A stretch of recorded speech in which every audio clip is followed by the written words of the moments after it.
Hey y'all, it's Necey Dixon. Welcome back to my YouTube channel. If you are new here, welcome. If you're returning, y'all, welcome back. Clack clack.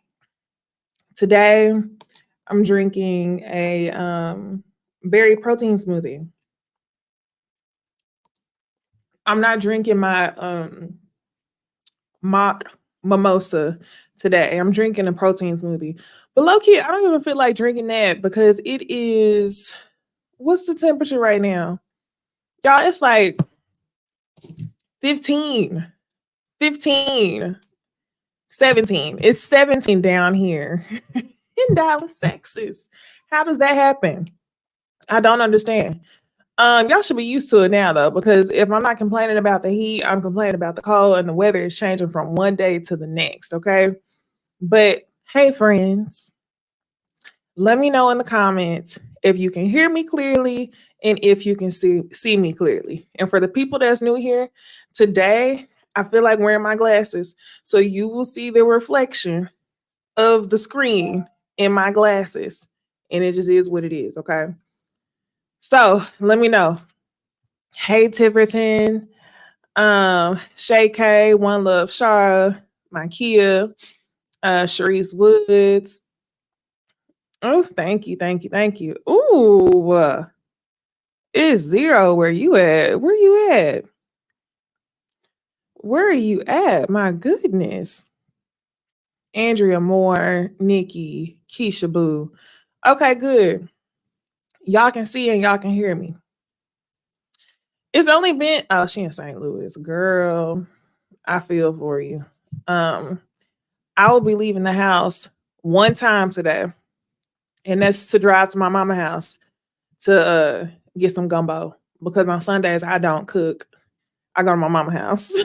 And then depending on the leftovers on Mondays I don't cook. But for the rest of the week I'll cook. So that's my plan. I gotta go. And the only plus side here is that it's not wet outside. So it's not misty. It's no ice on the roads because you know we can't drive in ice. -1 and you y'all scaring me. Okay. So today, y'all know the routine. We are here to talk about two things.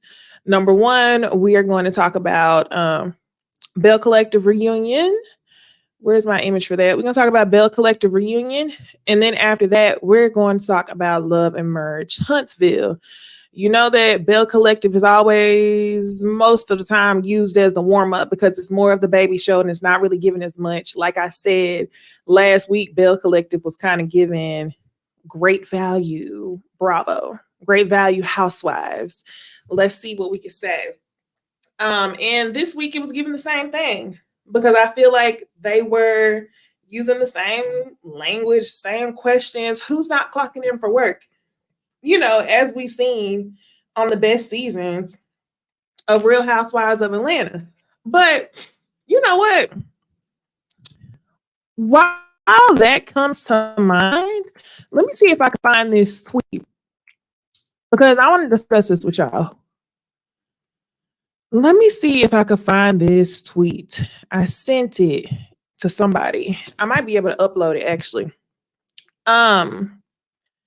Are y'all familiar with the producer Eric somebody from he's a producer on Real Housewives of Atlanta and Real Housewives of Potomac. Um Allegedly he got fired. Allegedly. I'm gonna have to find a picture because yes, y'all just give me a hot second. Y'all know for me, it'd be too much. It feels like it's too much for me to keep up with the drama that goes on in the day to day. But this is directly tied to the shows that we love to discuss. So I'm about to upload this picture. Y'all give me a hot second because I want to find the tweets. I hate talking about tweets and I don't have the stuff. Um, but allegedly he been fired. And that's part of the reason why we have such a long break from Real Housewives of Atlanta. I saw Candy make a post the other day. I don't know if she made a post. I should correct that. Candy was speaking to somebody, and Sheree also was. And we find out that None of the cast has been invited back. Are we surprised? Are we surprised?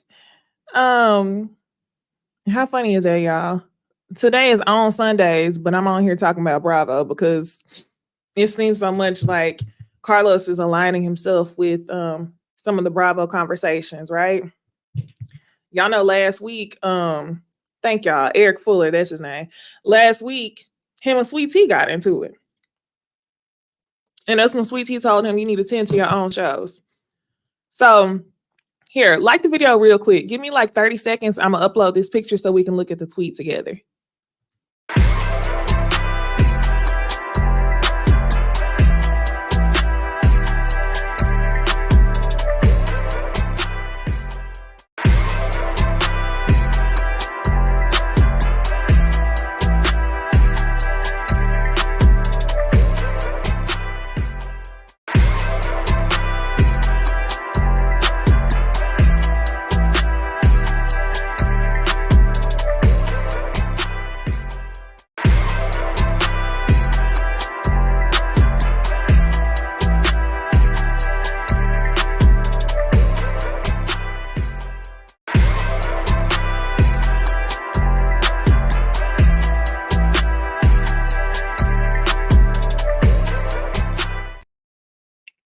Okay. I hope y'all had a chance to like the video. Thank y'all for being patient. So I just threw this up here real quick. Okay.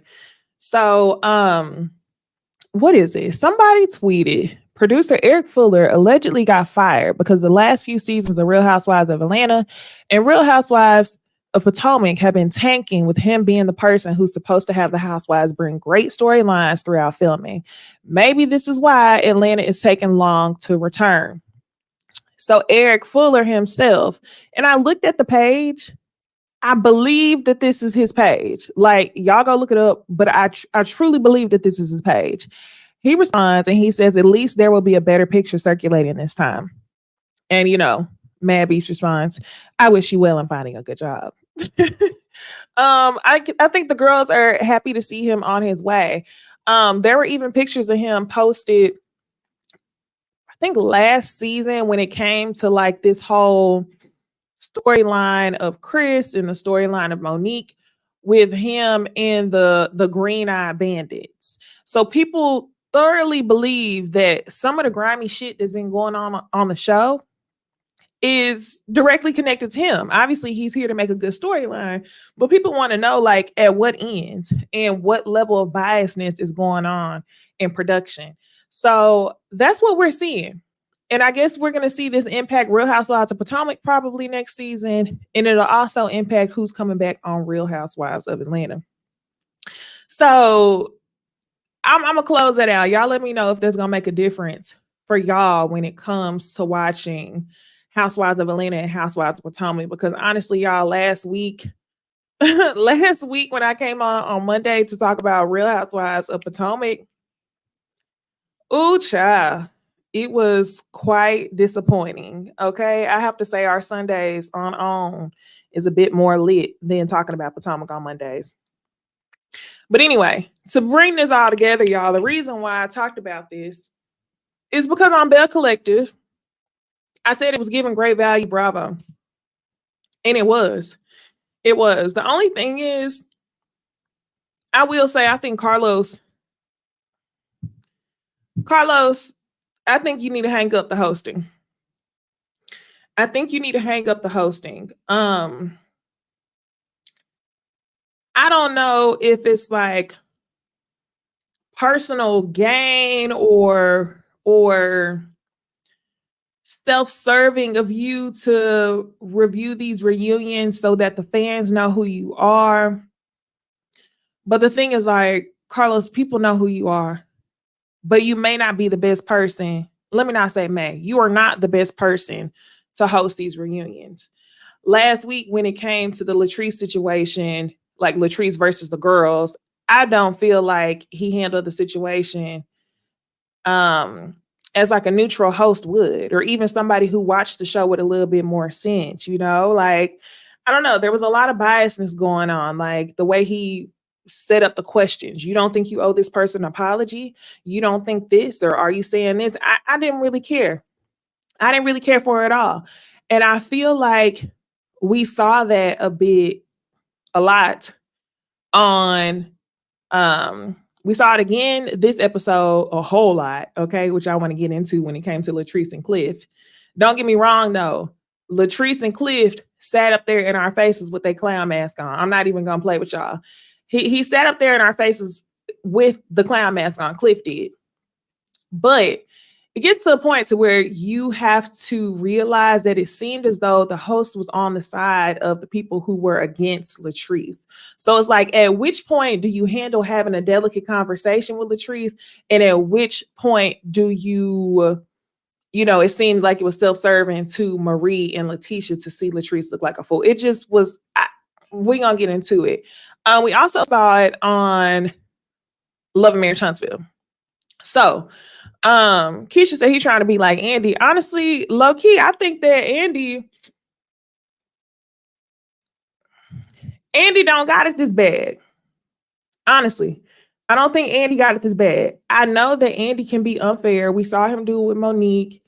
But I don't think that Andy has it this bad to interject himself, like to align himself with the cast. Like there's definitely some form of separation when it comes to Andy Cohen in the cast versus Carlos in the cast. Like I was on Twitter the other day, I think the same day that I saw this Eric Fuller tweet, and somebody tweeted something like Latrice or something about somebody's zodiac sign. Marceau must be a Libra because, them questions that he was asking was petty as hell. The questions that he was asking during the Huntsville reunion. And Carlos responds. And when Carlos responded, he said, I'm a Libra, Winter's a Libra, Stormy's a Libra, this person's a Libra, we all Libras. And I was thinking to myself, Carlos, you're the boss. You're not main cast. We don't look for a developing storyline from you on these shows. We only look for you to bring the story to us and wipe your hands clean. Nobody asked what your zodiac sign was. I'm like, Carlos, this ain't about you. This ain't about you. Just like, when was this? Last Sunday. Okay. And I'm going on a tangent, but it's fine because it all has to do with everything. This is the warm up. Last Sunday, y'all, Dr. Simone was on Watch What Happens Live. And Andy had asked Dr. Simone about her relationship with Quad. And here, I might as well change the image so it don't get too confusing. So Dr. Simone was asked about her relationship with Quad. And when she explained to Andy, like, she sent me a really nice message over the holidays and I simply ignored it. Andy was like, why did you ignore the message? She says, well, because, you want to be really nice over text message. You want to send these sweet messages over the holidays. But when you speak to the bloggers and whenever you do blogger interviews, it's completely different. So essentially, y'all, Dr. Simone was saying, keep the same energy. Everybody knows that Quad had just did an interview with Carlos maybe a month ago, around the time that she had got, thank you for your services off the show by the rest of the cast. And she didn't address Carlos by name. And Carlos got online and started going in. It was like, nobody's here for your storyline, Simone. Nobody talks about you. You don't bring anything to the show. Nobody ever talks about you. And then at the end, he was kind of like, yeah, but I love Simone. And my thing is like, Carlos, yes, you're a successful businessman. I said this in my last video, but what you were doing and what you actively do on YouTube is in line with what they call the bloggers. Okay. It's in line with what they call the bloggers. I don't think that Simone said anything offensive. I think she was just, referencing the fact that Quad was doing a blogger interview, and that's what it was. So I'm just like, I don't understand. It can really, somebody said, did Quad badmouth Simone in the interview? Quad, I don't remember her badmouthing Simone directly, but I know she talked about everybody in the cast. Like her and Carlos talked about everybody on the cast. They were kikiing about the girls. It was not a good interview. It was shady for sure. So I don't understand the need to align yourself with cast when you already have the credibility of creating these shows. So honestly, I think that's just where he should leave it, especially when it comes to these reunions. Okay. So Bell Collective reunion part 2. I don't know why we got a part 2. And quite honestly, I don't know why the hell we getting a part 3. Maybe it's because Love and Marriage Huntsville is getting a part 3. Y'all tell me. But on a scale of 1 to 10, friends, on a scale of 1 to 10, friends, y'all let me know what y'all rated Bell Collective on a scale of 1 to 10. And whatever number y'all give, that's how many minutes I'm gonna spend talking about this reunion. Like, how about that? How about we just make it easy? On a scale of 1 to 10, what was y'all thinking about the Bell Collective reunion? And then we gonna decide how we talk about Bell Collective.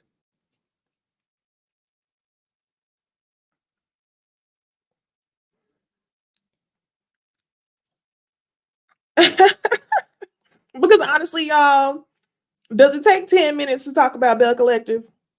No. Okay.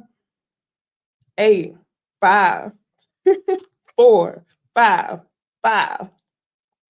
Mm-hmm. Okay. 5. It's giving take it or leave it. It's giving I don't give a damn. So, okay, Keisha enjoyed both reunions. That's good.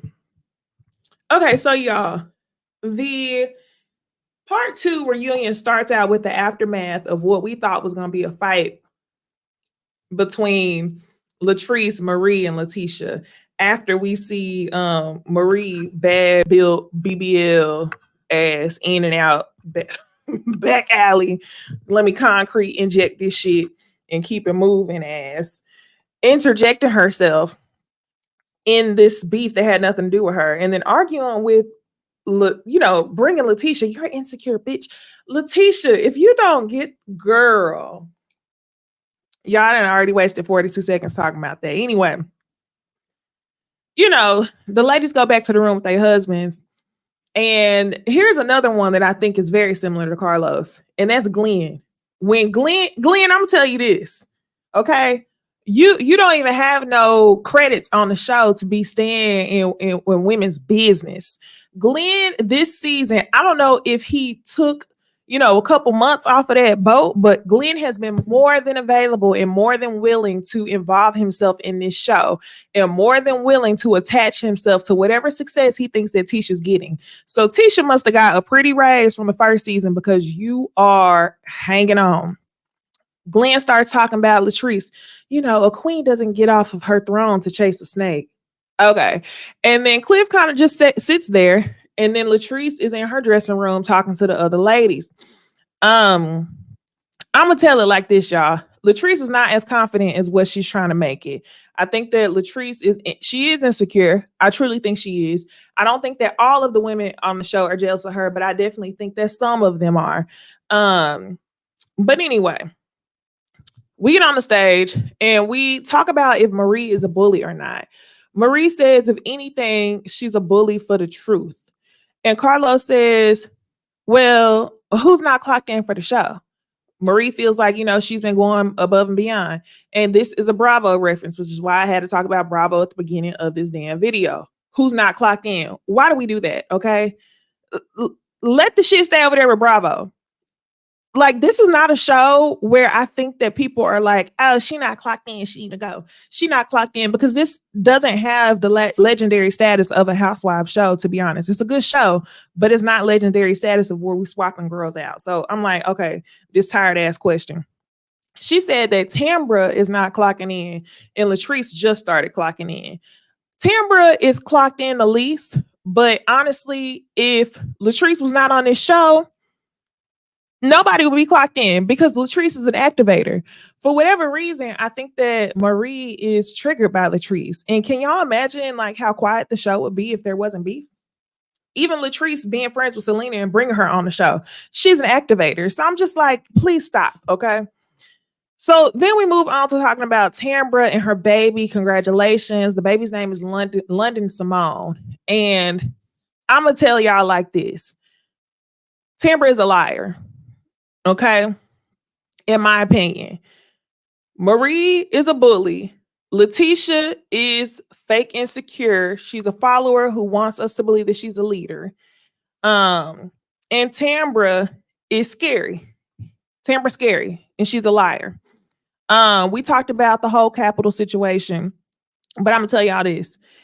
I could tell by the way that she answered the question when Carlos said, "Why doesn't the baby have Damon's last name?" She said, because we weren't married at the time." He said, "At the time, are you married now?" She said, "No." He said, "Are you sure?" She said, "Yes, we're not married." Why did you answer the question? The answer to the question was right here, Tambra. You went all the way around the world to get us back here, which gives a lot of bullshit and a lot of fuckery. And I think that that's what she does. So I'm telling you, I think that Tambra is a liar. I also will say that I don't know. I don't know how honest Latrice is being when it comes to this whole plot situation. Latrice claims that everybody knew about Tambra having a stalker. And the way I feel about it is like, even if Latrice is telling the truth, you was on the wrong side of your allegiance was on the wrong side of things. So I can't really trust you. Sorry. I can't really trust you whenever you decide to come back out and claim that this is the truth that everybody knew. Okay, so lastly, the last thing that I want to talk about is Cliff, Latrice, and Josh. My only note on Cliff and Latrice was that it was not a good look at all. I hated the way that Carlos continued to hunker down and ask questions. Like, let me say this because it's gonna sound like I'm talking out of both sides of my neck. On the one end, I love a host who will identify that something in the milk ain't clean, right? And that's what he identified in that moment. But on the flip side, when you're talking about something as serious as domestic violence and you're questioning a woman in front of her alleged and I guess I don't know the other word I'm looking for. But when you're talking to somebody who's allegedly a victim in front of their assumed, that's the word I'm looking for, pregnancy brain, their assumed abuser, it's almost as if you put her in a place of danger because even if he is doing something to her, if she were to tell the truth on that stage, what was he gonna do? Go home and beat her ass. Literally, just like Akeisha said. I know people who's been married for, not me personally, but I know it happens. Akeisha herself said on the stage, I know people who've been married for 30 years get their ass beat and they don't call 911. So it just was odd to me. The other thing is, yes, Latrice is going to hide her stuff, right? Latrice is hiding the stuff that's going on in her marriage, but so is Letitia. Letitia act like she put it all out there, y'all. Letitia has come to us every season since the first season, insinuating that her husband has cheated on her, and we haven't found anything out, honestly, other than he was texting somebody on the boat. And then you come up with this entire book about why side chicks are winning. And then whenever you get ready to present the book, you say, yeah, this was from a time when we was going through something in our marriage. We not anymore. So that's neither here nor there. Nah, bitch, it's here. It's here and there because you want people to support a book talking about infidelity in your marriage that you no longer want to speak about. No, it's here. So I just think that the whole thing was irresponsible. And it almost seemed as though that clown like moment favored on the side of what Letitia and Marie were trying to prove. Not only, thank you so much, D, excuse me, pamphlet, because that's what it was, okay? And not only that, why didn't we get into the bottom of why in season 1 it looked like Marie was married to her friend? Her friend. I'm not showing y'all my ring. I'm showing y'all. Marie was married to her friend, and we didn't ask nothing about that. So I think that the situation was handled extremely irresponsibly. And then when it comes to Josh, y'all, Josh seems like he also feels like Latrice is in an abusive relationship. He won't say it, but in the same breath, Josh also wants to be on TV. And I'm not understanding why both Josh and Latrice is crying as though both of them are being constrained by Cliff. Josh, Cliff is not your man, okay? And I know you don't think that's your man, but what I'm saying is all this crying that you're doing on stage, if you have a friend who you're not willing or who's not able to like, you're not able to get through, remove yourself, disengage, okay? And that may be what you need to do with Latrice, because you don't need to come on the show crying about what your friend's husband is doing and y'all both are walking away like two little kids that's been reprimanded by their parent. So y'all, that's all I got for Bell Collective. I think I spent like too long on that, but that's all I got for Bell Collective. I think I spent like 8 or 9 minutes. Let me see some of y'all comments on Bell Collective, because y'all can close the gaps for me on that before we before we before we move into Love and Marriage Huntsville. Let me see. Oh, Aaliyah said Marie is the most insecure. She's on her 13th face. Candidly K said that she couldn't watch. She heard Carlos was super biased and let Marie act a fool. Yes, that's accurate. Tiverton, this is the truth. Until Marie Monroe tells us about her girlfriend, let's be honest. Essie hasn't clocked in yet. Okay, period. Keisha says, do you really think that Latrice is going to answer that truthfully? Exactly. I feel like that put her in a place of danger, because honestly, like, the way that abusers work is everything is her fault. Why would she put him in a position to be asked those questions? And did she answer the questions good enough? That was extremely irresponsible. I hated that. Mm-hmm. Yeah, I agree. I think Josh was crying because of how their relationship has changed. But what you have to come on these people's show and do it for? What you have to come on these people's show and cry for? Like, what? Come on now. At some point, you have to understand. And y'all, this is so long ago. At some point, you have to understand, I can't want better for you than what you want for yourself. I'm gonna pray for you. I'll cry about it one time and then we'll have to move on. He still works for her. He still sees her every day. Like, literally, it low-key looked like Latrice and Josh were crying out of fear when Cliff was sitting there. 2 kids getting reprimanded by an abusive parent is what it looked like. All right, cool. So, y'all, it is time to move on to Love and Marriage Huntsville, the reunion part 2. Let's see. Love and Marriage Huntsville reunion part 2. There were a couple things to discuss. We had Kiki versus Tisha, or should I say Tisha and Marceau. We had Tiffany and Big Lou make an appearance. They made the cast photo, but Kiki didn't make the cast photo. Interesting. I'm surprised that Carlos ain't in this cast photo, y'all. Y'all know Carlos think he is main cast, okay? It's Carlos King, then Melody Holt, then Martell, and all the way off to the side. That's how he operates. Okay, we had Martell and Mel, that conversation. Then we get back to talking about Tiffany's postpartum. And then lastly, we hear from Mel and Miss Betty. Friends,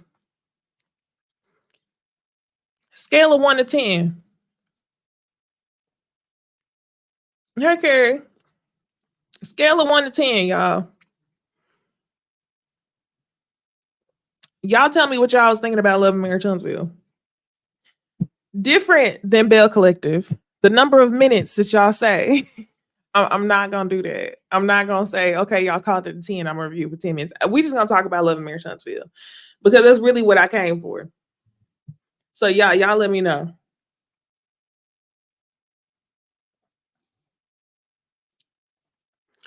Let's see, friends. Okay, D says a 7. That's good. 5. Ooh, I'm seeing a couple 8s. 6, 8. 8 for me. I was entertained. 6, 8. Mm-hmm. Mm-hmm. Mm-hmm. Okay. I love this. I love this. Okay. Y'all, I think I'm gonna go in between. I think I'm gonna do a 7.5. 7.5, I think is what I can give Love and Marriage Huntsville. It was a good reunion. Um, I think the reason why I'm holding back, I don't know. I guess that really shouldn't change my rating. It was entertaining. But I have to say, y'all, one of my biggest irks, similar to the way that Latrice was questioned in front of her abuser about her alleged abuse, was the way that Kiki was treated on the stage by Carlos. Okay. I knew that the Scots were going to not fool with her. Makes sense. Fine. Don't fool with her. But the way that Carlos handled that situation was quite annoying. I mean, and Carlos had already gotten on my nerves in reunion part 1 because I don't feel like he was holding Tisha accountable when it came to the plagiarizing of her website. Like, what? In what world do we say, yeah, somebody on my team did it, but I don't take the blame? You the boss.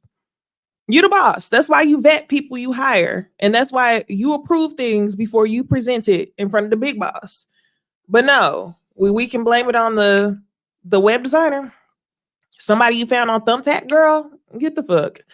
I didn't like that Carlos handled it that way. And I didn't like the way he handled Kiki either. So let's get into that. He was not holding Tisha and Marcel accountable at all, in my opinion. And it looks like a bunch of y'all agree.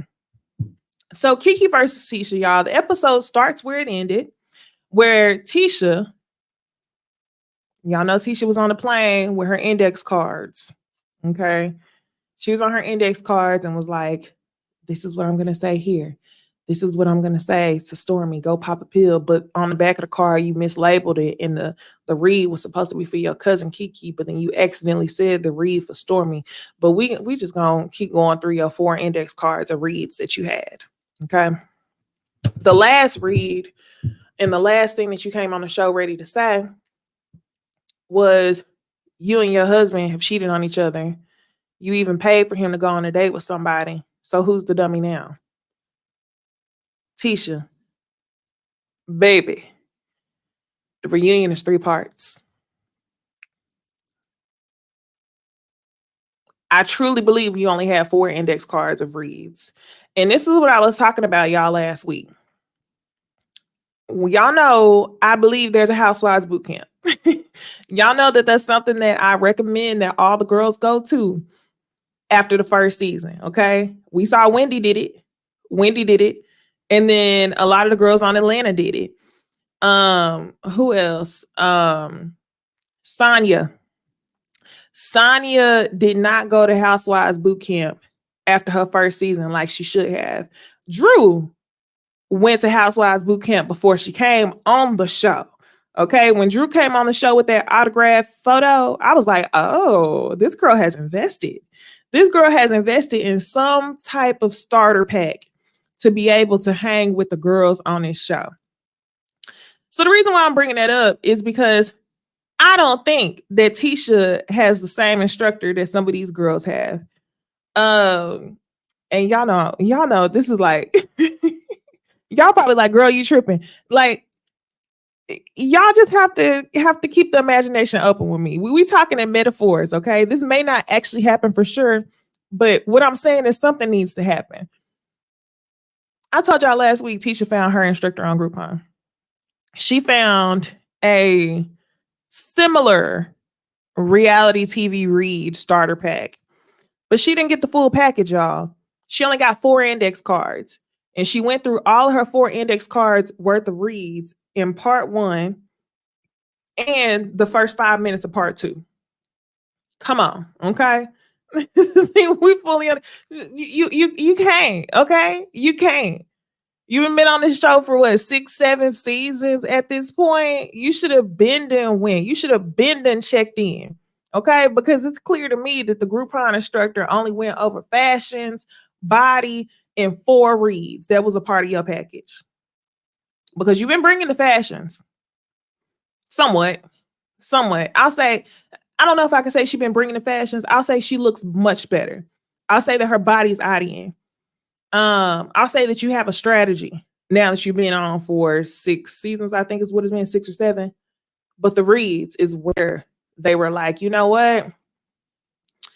You know what? You know, her and Marcel probably talked to the instructor. The instructor sat down. They said, here's our package. We can offer you fashion. We can offer you body oddy. You know, we can even come up with a strategy for how you want to appear on the show.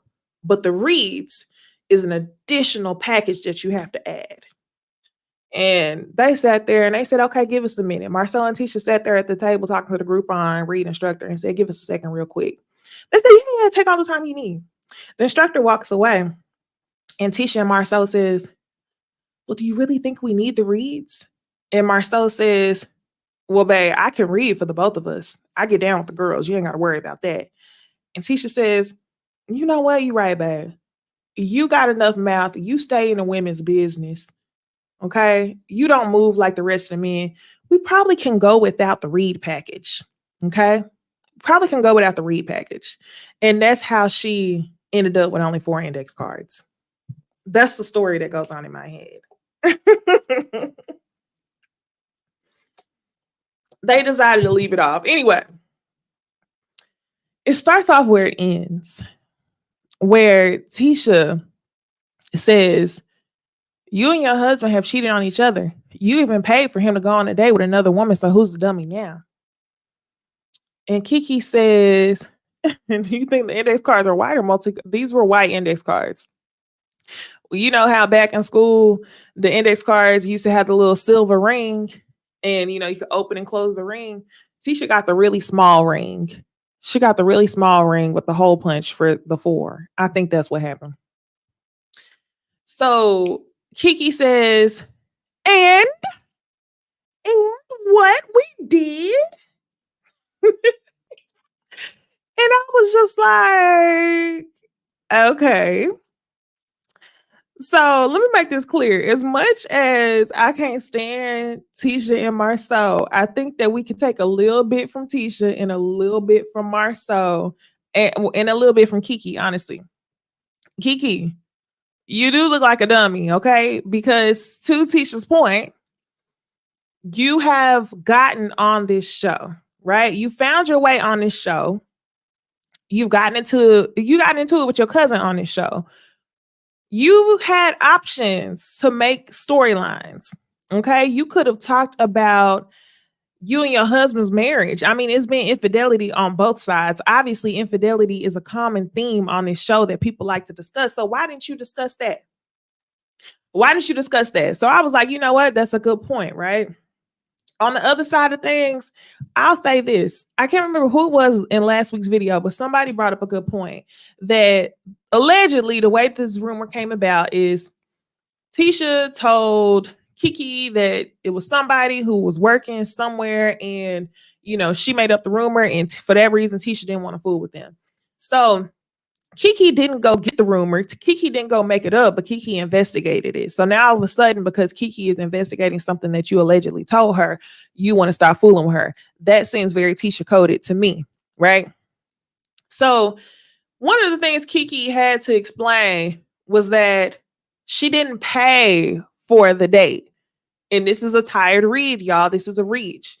The way that Tisha said to everybody that Kiki paid for the date, I was under the impression that Kiki was paying for her husband to go out with other women. But no, her husband took money out of their account to go treat another woman. So everybody's like, oh, okay. I can't deal with the fuckery between Kiki and Tisha. So now let's get into the real stuff that low-key got on my nerves. I gotta take a breath, okay? Because it Yeah, they set Kiki up and she fell for it. I agree. I agree. Aisha, yes. Tisha bringing up 18, 20-year-old T about Kiki and Amin's arrangements is not a read. That's extremely fair. Especially knowing how long they had been together for. Who y'all really people be together and they be going through all kind of bullshit. So it's just like, ugh, we just gonna start slinging mud the whole reunion. That's where we at. Okay. So they showed the flashback clip. Tiverton. Tiverton said Tisha paid for the trip to Africa for Marcel. Didn't she? They all paying for they being to cheat. Okay. This the one for me. That's the one for me. That's funny. Okay. So they show the flashbacks of Melody performing a drug test for Kiki. And Melody reads through all the stuff, methadone and methamphetamine, blah, blah, blah, blah, blah, blah, blah, blah. And methadone, who is it? Melody says that methadone was something that they looked for on the test, but also claims that Kiki passes the test during the season. And this is really good on production for scraping the Twitter streets, that somebody noticed this, because I didn't notice during the show that she passed the test for methadone and then turned around and said that she was taking methadone. So Carlos brings this conversation up. And as he's bringing it up, you see Tisha and Marcel looking at Carlos like this. Tisha and Marcel are just smiling as he's asking the questions, because they're like, yep. Because the questions are positioned in a way that are against Kiki. Let's be real. So Carlos says that cast and crew, y'all, that's his way of inserting himself and allowing us behind the fourth wall. I think Carlos is under the impression that even though the fans know that Kiki was on drugs, there's still part of us that fucks with Kiki much more than we do with Tisha and Marcel. So in order to give Tisha and Marcel more credibility, you want us to know that the people on the cast can't be making everything up, because production and crew are also seeing weird shit with Kiki. So I hope y'all peep the way that question was positioned in the comment that he brought up. Cast and crew noticed unusual behavior from you. So how are you doing? I was like, then asked her, is it possible that you use someone else's pee? Tisha and Marceau sitting there.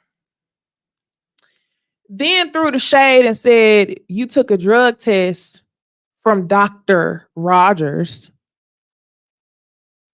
as though he wanted to lower the credibility of the test that she had taken. All of that back to back to back was shots, shots, shots, shots, shots.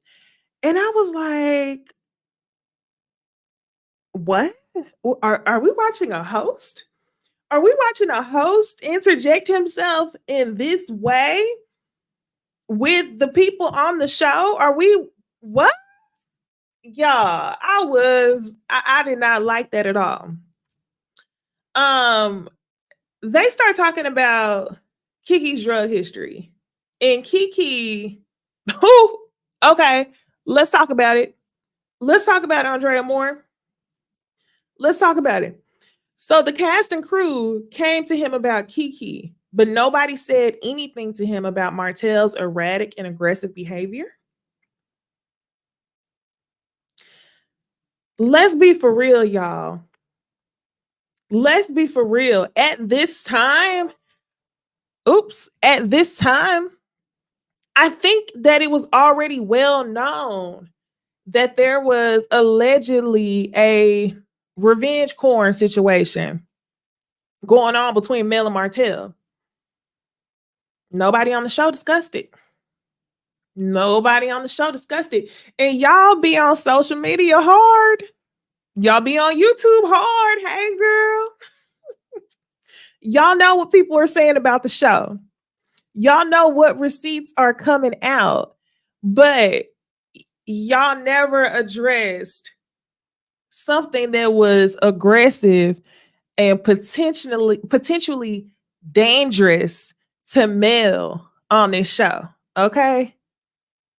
Shout out to the news that happened last week. Lock his ass up.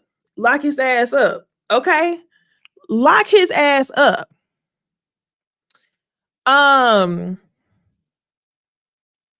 Yeah.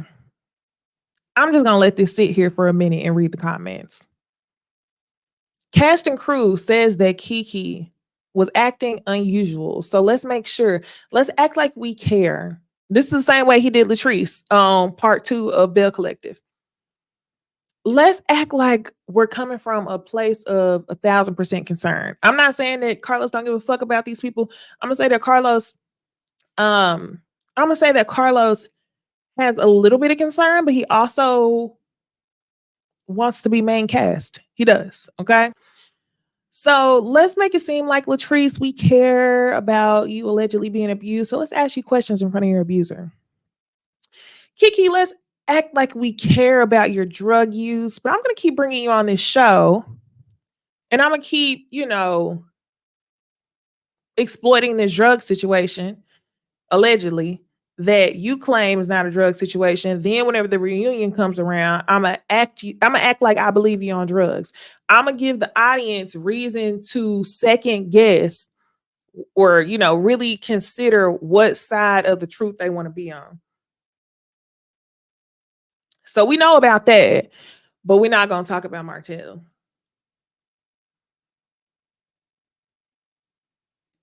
Martell got locked up last week, y'all. Martell got locked up last week, y'all. And Carlos was releasing videos with Diamond from Crime Mob. Can we say we don't give a fuck? Can we say that? Can we say we don't give a fuck about Lil Scrappy? Is Love and Hip Hop even back on? I mean, I stopped watching Love and Hip Hop, I don't know how long ago. Can we say, and excuse my language, okay? But can we say we don't give a fuck? Get Martell on the line. Get Martell on the motherfucking line. We want to know, okay? In the week before that happened, Martell was on social media talking about how people were making him look bad. Allegedly. I gotta say allegedly because some of y'all who are on these shows, y'all like to come on and act like everybody on the internet is lying on y'all. So let me just say allegedly for the sake of saying allegedly. Okay. I want to pull up this picture, which I know y'all have seen 100 times, but I'm gonna pull it up anyway for the sake of this review because we need to see it. We need to see it. Okay. Y'all give me like 20 seconds so I can get the photo up. I know y'all have seen it, but since we're talking about it, we're gonna pull it up. Okay, let's get to it.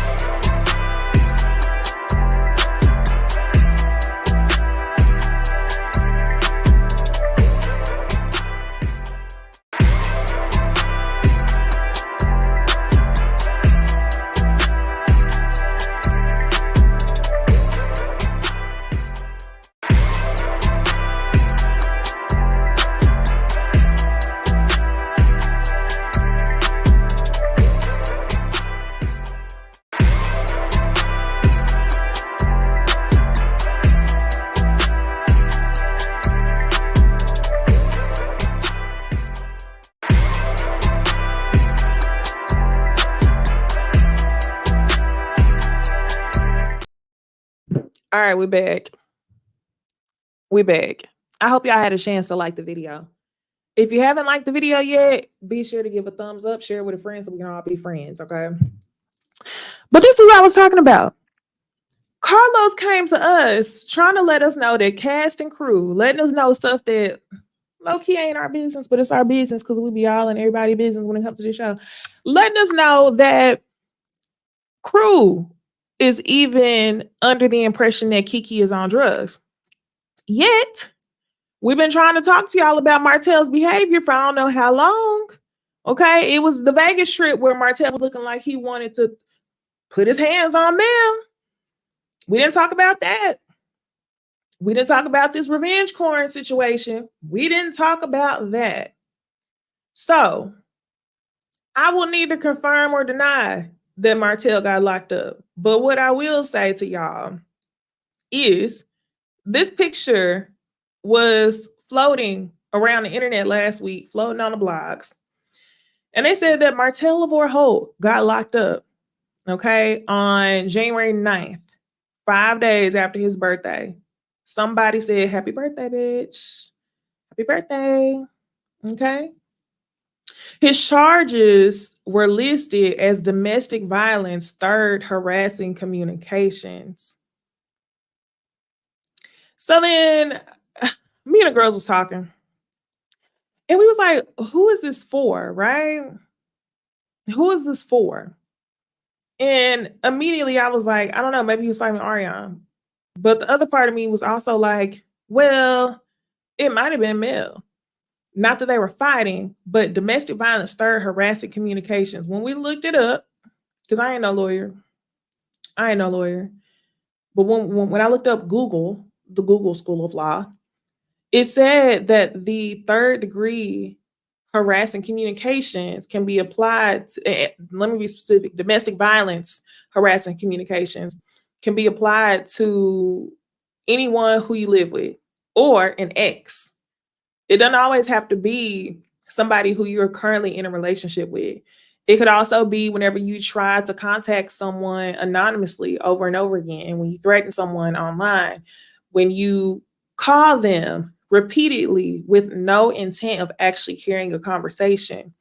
That is domestic violence, third harassing communications. And if I got any lawyers that's a part of the squad, somebody leave a comment confirming what I Googled.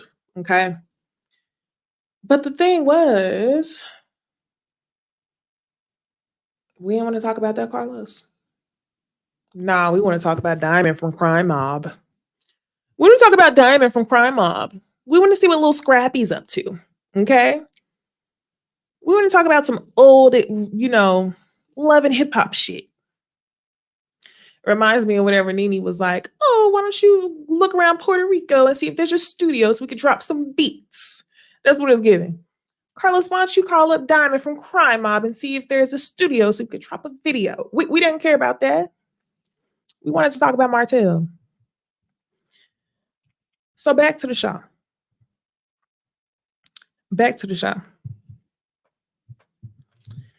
So Tisha speaks up, and Tisha claims that she knows for a fact. She looks at Carlos and she says to Carlos, she's still on drugs. Kiki is still on drugs. She says it for a fact. And Kiki says it's not true. Tisha says, well, you just told me a story about you going to a drug dealer, stealing his cash, and then paying him back in his own cash. So he didn't even know that you had stole the money from him. And when Tisha said that, the story was believable, but I also thought to myself, how old was this story? Kiki said that the story was 4 to 5 years old. Marceau said that the story happened in 2021. They filmed this in 2023, so it was 2 years ago, maybe? I don't know. Either way it goes, I definitely believe that Tisha will be bringing up some stuff and trying to act like it was current.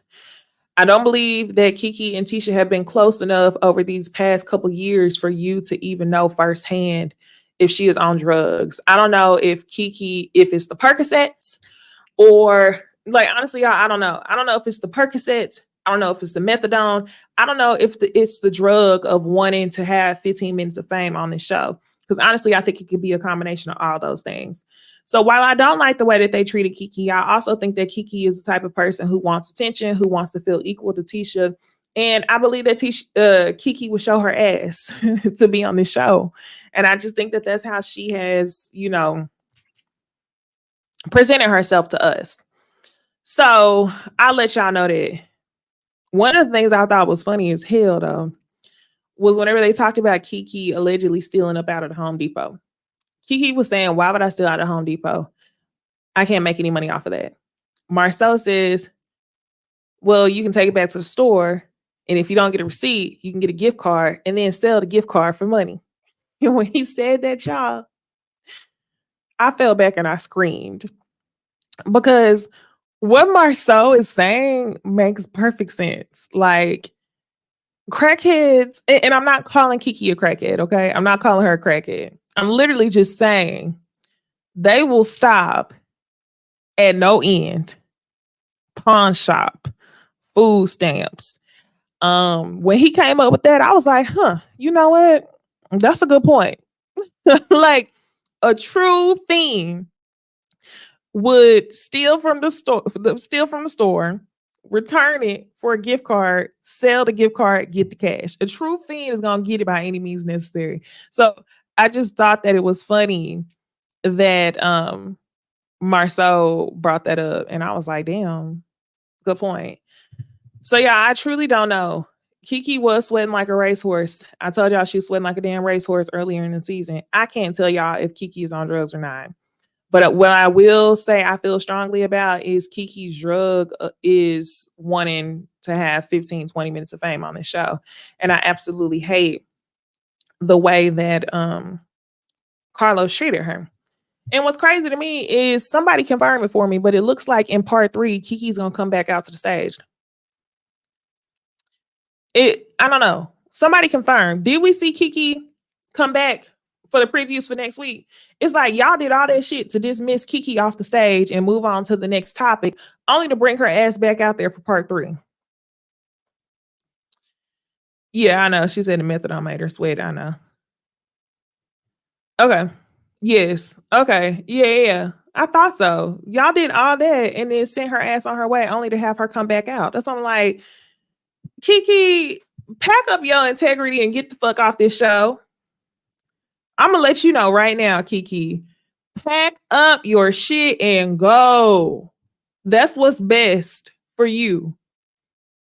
That's what's best for you, Kiki. The way that Carlos did you on that stage, he would never get another chance to play me like a fool again. So for you to bring your ass back on that stage for part 3, knowing the way that he did you and your cousin, I'm gonna tell y'all, I believe that Kiki's addiction is fame and wanting to seem like she's more important than Tisha. Pack your shit and go. Okay, let's move on.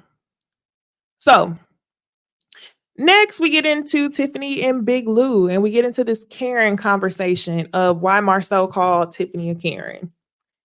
Let's be for real. Tiffany, you be acting Karen as fuck. Period.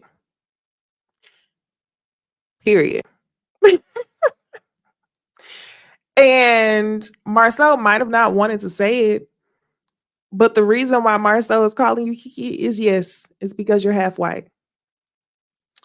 But for you to sit in our faces and say, I'm the closest one to white, and that's why he's calling me a Karen, is also Karen-like behavior. Because I don't feel bad for you. I don't feel bad that someone's calling you a Karen and that you're half white and that you were raised by white people and that's a trigger for you. You brought your ass on this show in these people's business from season 1, talking about people's children to their relationships to getting in all types of business. And when somebody calls you a Karen, it is what it is. Okay. You put your ass in the way of fire. So Marceau might have not wanted to say it, but he basically said it. He said, somebody asked him, Carlos asked him, could a black woman be a Karen? He said, no, but I know a mixed woman could be. And when they told him to explain what a Karen was, he says someone who, tries to get people to agree with them. And essentially, Marceau described himself. I think that Marceau sometimes can show Karen behavior. And whenever they said that, well, that's basically what you do. He said, tell me a time. Give me an example. Well, we're literally just off the heels of you and your wife trying to convince everybody that Kiki is on drugs. Okay. We're literally off the heels of a season of you and your wife coming on the show talking about this alleged stealing, which I don't know if she stole it at the Home Depot. I told you I thought she stole it at the Home Depot, and y'all got mad at me for saying that she stole it at the Home Depot. But anyway, neither here nor there in my Letitia voice from the collective. You and your wife came on the show trying to convince us that Kiki was a thief, who also put her son in harm's way. And not only that, and y'all are gonna be like, oh, well, how did they try to convince us? Y'all, even if Tisha and Marceau didn't say anything about Kiki allegedly stealing, Kiki and Marceau were gleefully discussing Kiki in the Home Depot. Tisha and Marceau was. They were gleefully discussing this, grinning from ear to ear. They love to see it. Okay. So y'all were excited to come on and discuss to us that she could have allegedly been on drugs. Like all those things together in order to free yourself from the bad things that she's saying about you that might be true. Strong possibility. The thing is, people have come on the show saying stuff about y'all, the same rumors for I don't know how long, but Kiki's on drugs. We're better than Kiki. And that's what the drugs was supposed to do, y'all. The drug conversation was supposed to drive a wedge between we're up here, Kiki's down here. And it worked on people like Tiffany. That was very Karen like too. For you to act like we're better than that. I don't know. Is she? So yes. So yes. I think that Tiffany can be a Karen. I think that Marcel also shows Karen like behavior. So let's be real, okay? Let's be real. Okay. So now we move on to Martell. Well, let's just wrap up Tiffany and Big Lou. The last thing that they talk about with Tiffany and Big Lou is Tiffany and her postpartum conversation. I'm going to say shout out to Tiffany for deciding to walk away from the show for her mental health.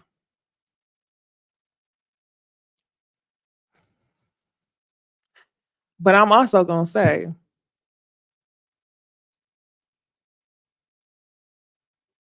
girl, girl, no shade. Okay. Prioritize your mental health. But I'm going to ask you this. Why was you all up in them people business like that if you was going through it the way you was? Why was you trying to beef with Kiki if you was going through it mentally? And when Kiki addressed you, why you packed that baby on your chest so she wouldn't knock the breath out of your chest? Why you do that? And then when it's time for you to go, it's about your mental health, which is true. I mean, her mental health probably was getting ate the fuck up, right? Your mental health probably was getting ate the fuck up. And I will say I admire you for coming on the show and explaining to people what you was going through. But why was you in them people business? And then whenever you got ready to leave and you was sitting on the couch with your husband, you and your husband said the people on the internet be trying to take you down.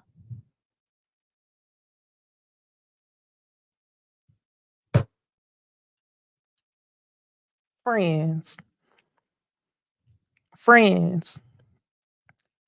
I will say, for me and my friends over here, I think we just talk about what we see on the show. I get no glee out of taking these people down. I don't. I get no glee in that. I really don't. Um, but is this what we gonna act like? I think that this is what is the example of Karen like behavior. Um, you step a little bit, and when somebody step back, it's a little bit too much. So Carlos, says, I really admire you for choosing your mental health. A lot of people don't do that. And the door is always open when you want to come back. So y'all let me know in the chat if y'all think that Tiffany is gonna come back next season or if she's truly going to take a break.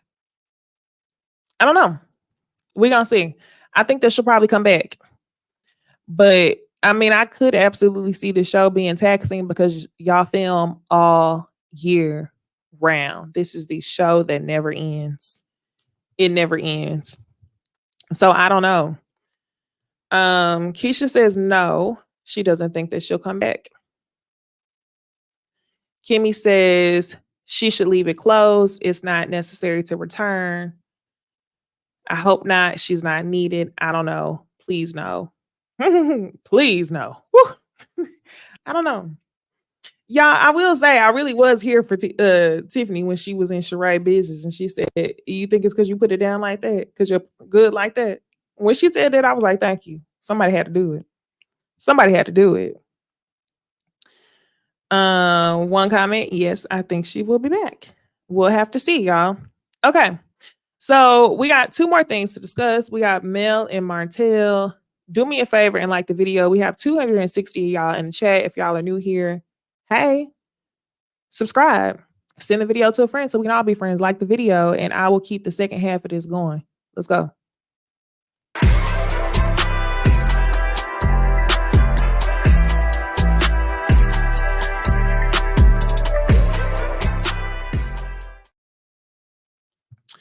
All right, friends. So Martell and Mel,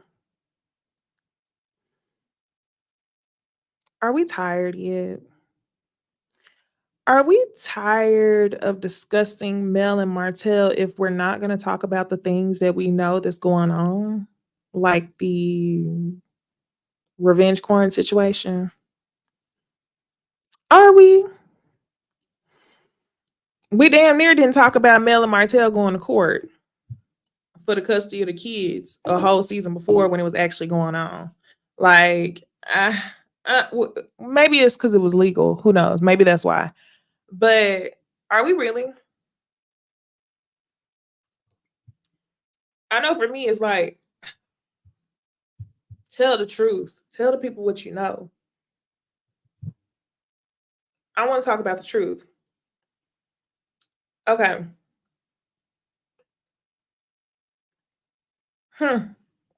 Tied. So Carlos ends up saying something about, how do you feel about Mel changing her last name? And he says something about, yeah, they can't discuss active cases. That makes sense. What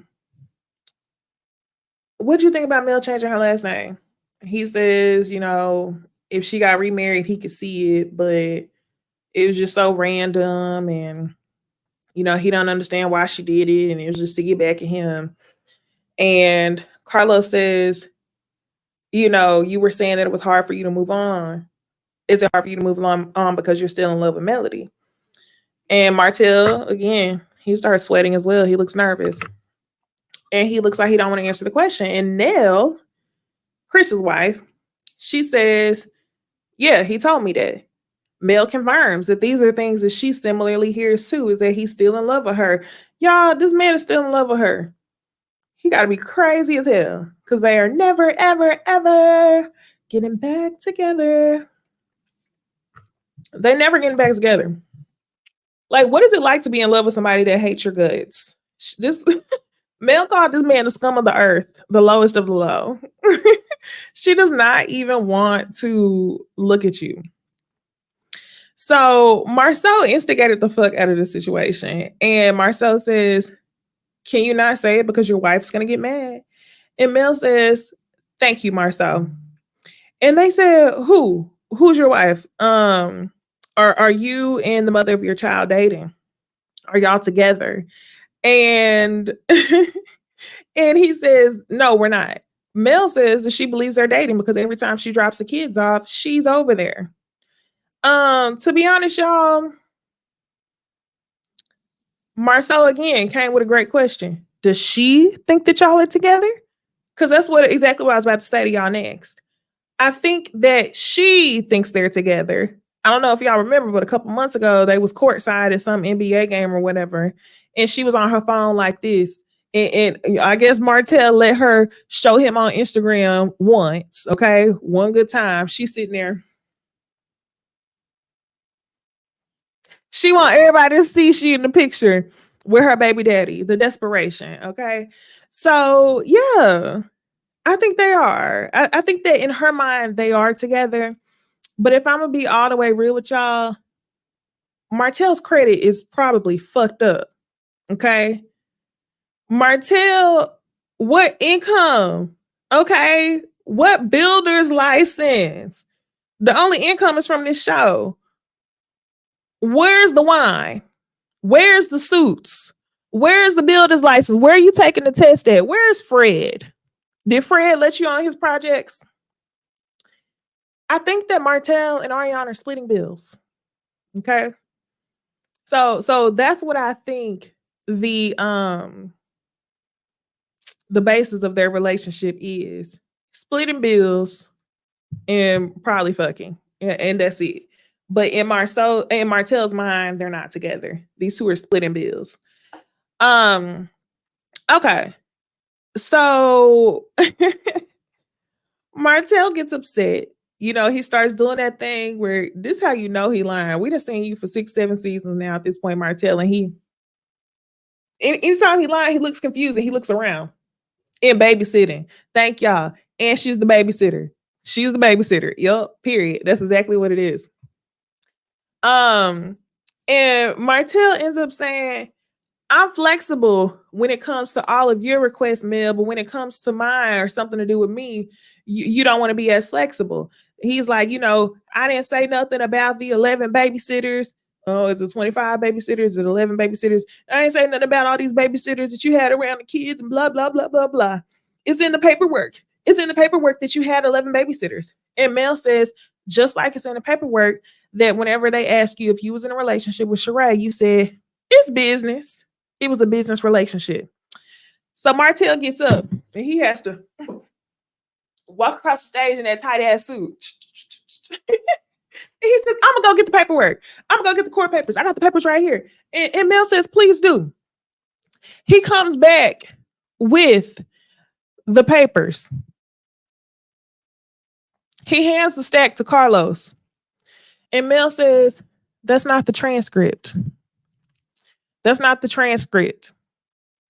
This is the same paperwork that she was showing bloggers to try to talk about the court case with the kids, which is also disgusting. Because I think Martell did do one interview with the blogger. I can't remember her name, but she's here on YouTube. And I think that I can't remember the whole interview, but from what I remember, I think she held his feet to the fire. Because I believe that I wish I knew her name. Somebody in the comments, y'all know, right?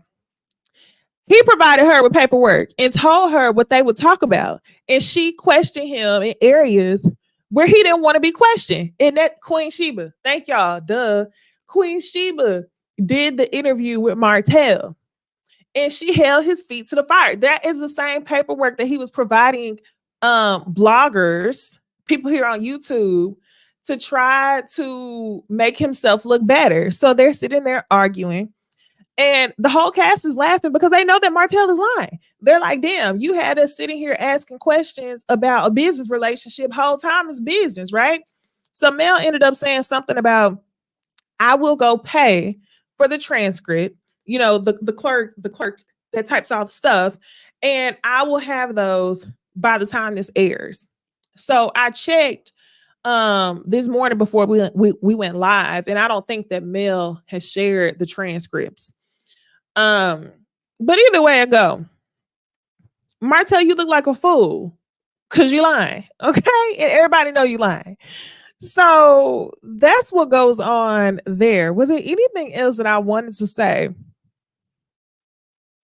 I don't know if there's anything else I wanted to say about Mel and Martell. He could barely walk. His legs was not moving. Yeah, y'all. Hey, Delia. Um, yes. Janae says, okay, I don't know anything about Tasha K's commentary, but I do know that whenever we went live last week, somebody said that Tasha K called Mel a bitter woman or something like that. And then I saw a headline saying that Ariane went to Tasha K saying that she was sticking by Martell's side when it came down to the alleged lock his ass up. Lock his ass up. Yes. Okay. So, the last thing I wanted to say about this, Martell says to Mel, you got me out here looking bad on TV. Huh? Huh? What? Martell says to Mel, you got me out here bad. I'm looking bad on TV. And I was thinking to myself, how's Mel responsible for that?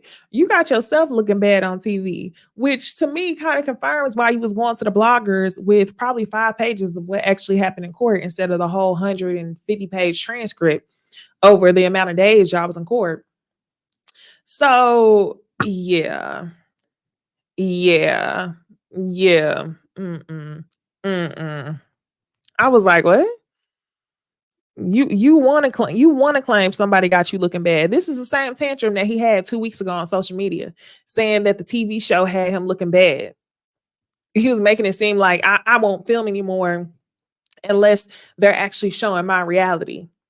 I want to see the reality. I want to see the bad credit. I want to see how y'all splitting bills. I want to see where you really living and why you having conversations in Chris Rent house in the kitchen and nowhere else. I want to see why you filming scenes outside of unfinished building projects that you ain't got no footing in. Okay? I want to see why you meeting up with Fred. I want to see the truth. Where's the wine business? Why hasn't the soup business started? I would love to see the authenticity, but you don't want to give us that. Okay? You don't want to give us that. Because is it Mel making you look bad or is it you? Right? Okay, so the last thing that we will discuss, y'all, is Miss Betty. Yeah, that's a great question. Why won't he criticize coleslaw? That's a good question. I guess the head game must be that fierce. No shade. Okay, no shade. No shade. I'm just going off of what Marceau talked. I'm not Marceau. I'm just going off of what Martell talked about. Martell talked about the only thing we know from what he has said about her on this show was number one, she does things for me that my wife wasn't doing. Number two, that he called her a peasant, but he's still with her. Okay. So I don't know. I don't know if the head game's that fierce that he don't want to talk about it. He don't want to talk about her. QT says she knows his dirt. Monique says he needs a place to stay. That's why I feel you on that. Yeah. Uh-huh. Oh, this is the one for me. He uses AC to get at Mel. Yeah, that's why. That's why. That's why. Gobble, gobble, gobble. Okay. Time to move on to Mel and Miss Betty. So Stormy's mother joins the show, and we find out that Miss Betty has been a part of the fan pages since season 1. That's where y'all went wrong. Y'all always go wrong when y'all get somebody on this show who's been a fan of the show. Miss Betty came on this show not liking Mel, okay? But I can say 2 things are true in this conversation. This is definitely not going to be a biased opinion for me. 2 things are true in this conversation. So let me give y'all a little bit of background because it seems so long ago. I think it was like at the top of the year this happened. It was an audio clip that came out. Audio clip came out of Mel saying something about Martell, saying something like, something about the whole cheating thing. And it came out immediately after Stormy had filmed a scene with Mel in her house. The fans were speculating that Stormy was at Mel's house recording her, and that's how the soundbite got out. I think that people online eventually confirmed that it wasn't like a soundbite of somebody recording her. It was actually something that she had said on the show, right? So at the time that the fans were speculating, Mel goes to Twitter and she tweets, "This is why I don't like having people in my house." So the fans take it as, okay, it's confirmed that Stormy was the one who released this soundbite. Y'all, I don't understand what the big damn deal was anyway, because it was something that Mel said that we've heard her say it 1,000 times before. It was just weird. Yes, I heard it was Destiny. Destiny. Destiny. I heard it was Destiny. I did too. But people were going after her when it came to that. So I'm gonna tell y'all this. The argument is Stormy feels like Mel should have clarified from the beginning that it wasn't Stormy who released the audio, right? Mel on the other side of things was kind of like, why should I have to clear it up? Fans are going to say what they want to say. I understand people had the impression that they did, but you could have called me on the phone. Now, this is what I'm going to tell y'all. I believe that there was a hot second where Melody questioned if it was Stormy that released the soundbite. So I think that that's why, yeah, she did clarify. Well, I'm going to get there. So I think that that's why Melody tweeted what she tweeted, generically saying, you know, this is why I don't let people in my house. But I don't think that I think Mel was unsure of who released it and thought that it could have been Stormy. Because we have to think about the time in which this episode was filmed and where their relationship was whenever Mel hopped on Twitter. When Mel hopped on Twitter and made that tweet, her and Stormy were already not talking. I don't know if y'all remember last season, Mel had changed her number. The season starts out where Mel changed her number and basically removed herself from everybody. She stopped fucking with Stormy. And if y'all are on social media the way that the rest of the Love and Marriage Huntsville fans are on social media, then you know that Stormy was doing a lot of kikiing with Tisha, with Marceau, with Kimmy, with Maurice. She was doing a lot of kikiing with the people who don't really fuck with Mel. She was doing a lot of kikiing hell with Destiny at the end of the last reunion, right? So at this point, Mel and Stormy were not fucking with each other. I truly believe that Mel thought it was a possibility that Stormy could have been the person who said it. They weren't fucking with each other. So I think what Mel declines to do in this situation is call it for what it is. I think that what Mel ends up not doing is saying, hey, yeah, Gucci person, we can all just be Gucci. I think what Mel declines to say is, hey, I saw the way you were moving. I have had a mistrust for you based on who you decided to align yourself with. Because the reality is she came on the show in alignment with Mel. It was her friendship with Mel. Then she got on the show with Mel and then wanted to be cool with everybody. She was trying to network, okay? She was trying to network to solidify her position on the show. And it wasn't until this season that we seen that shit bite her in the ass because who she ended up getting into it with? Tisha and Maurice. So either way it goes, Mel let the internet do its thing because she was not fucking with Stormy. So I find it hard to believe that Mel says that she didn't see it. And Mel's excuse of, well, you should have called me on the phone. Mel, you stopped fucking with her. She didn't have your number, right? So while I believe like, okay, Mel, this could have happened this way, I also think on the other side of things, Stormy, I don't really feel bad for you. I don't really feel bad for you, Stormy, at all. Only because you were mixing and mingling with people who did not fuck with Mel. You were going out of your way to make sure you and Destiny was Gucci so y'all could all be Gucci. You was doing a lot.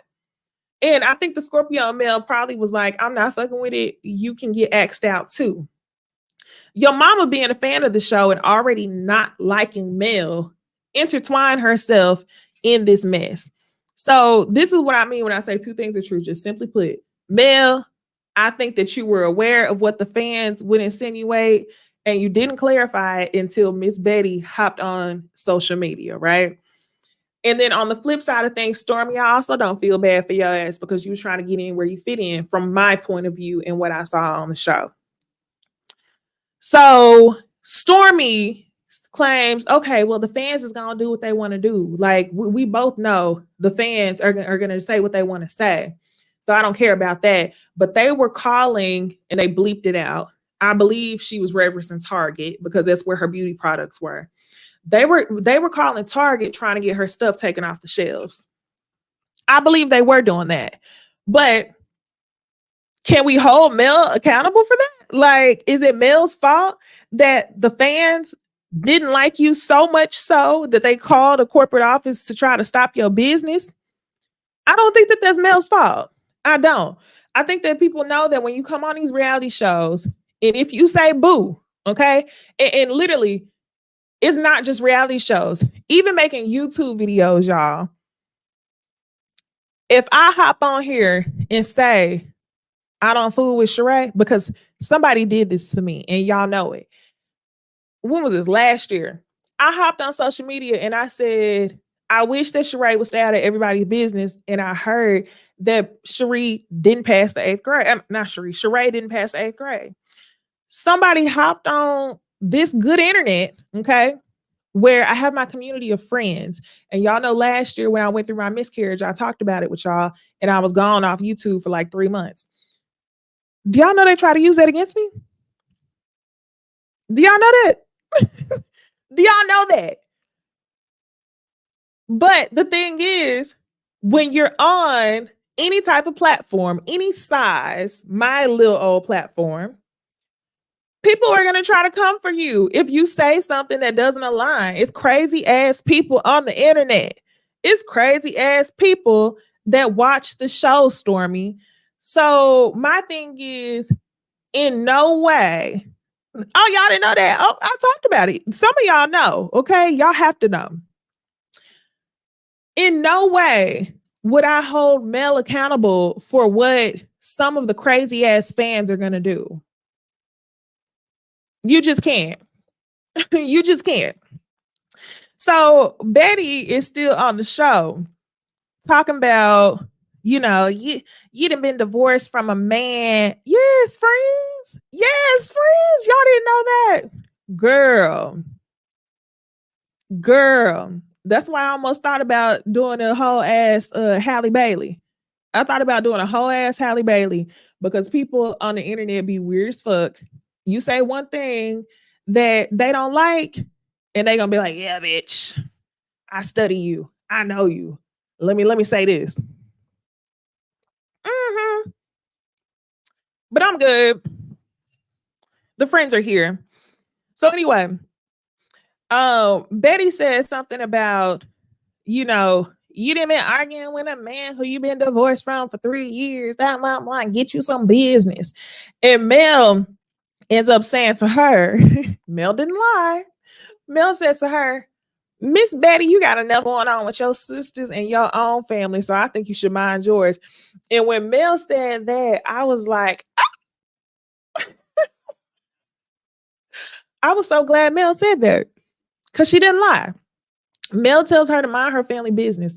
And the whole time, Stormy is hollering, Mom, please stop. Mom, please stop. Mom, please stop. Betty, please stop. Okay? And this is why mothers shouldn't be on the show. Because it's like, oh, we're going to talk about mothers. We're going to talk about mothers. Your mama can get it too. I don't like talking about people's mamas. But the mothers should stay off the show. Okay? And they can make things a whole lot worse. That's why Wanda is not on the show now. So Miss Betty, you've been a fan of this show for I don't know how long. Since season 1 is what Carlos is saying, right? So I think you know how it turned out for Miss Wanda. And I think you also know that, I don't think that this is a show for mothers. I don't.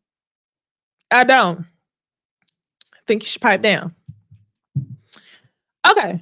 Well, y'all, that's all I got. It's 320 of y'all in the chat. We've had a good hour and a half long conversation, okay? Like the video up if you liked our conversation. Share the video with a friend so we can all be friends. And if you really want to be friends, subscribe. Tomorrow, I'm going to be coming to y'all to discuss we're Housewives of Potomac. So we're going to pray that Potomac is actually giving something. For whatever reason, I thought that the girls in Potomac was fighting in Austin, but maybe they don't. I hope that we out of Austin. I low-key forgot what was going on.